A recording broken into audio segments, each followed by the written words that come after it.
So today, Senator John Thune, the Republican Majority Leader in the Senate, is calling for a vote on H.R. 4016, which is an appropriations bill in order to continue to fund the government, specifically for covering the Department of Defense.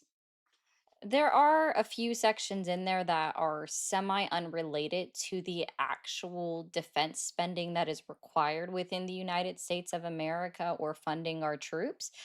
For example, we have Section 8175, which prohibits the use of funds for maps showing Taiwan as part of China, which is really a foreign policy piece within there and nothing to do with our national policy.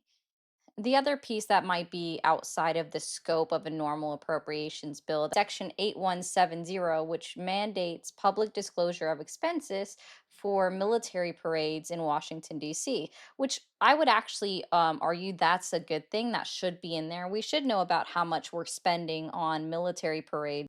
So, as far as this bill goes, there comes a point where if the Democratic Party does not vote in favor of this bill, I believe that they no longer have a leg to stand on.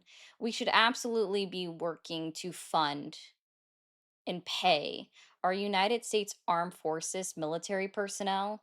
The idea of a separate bill just to fund the Department of Defense is not new. We've seen this in previous administrations where we're just funding specific parts of government agencies in order to keep the government rolling.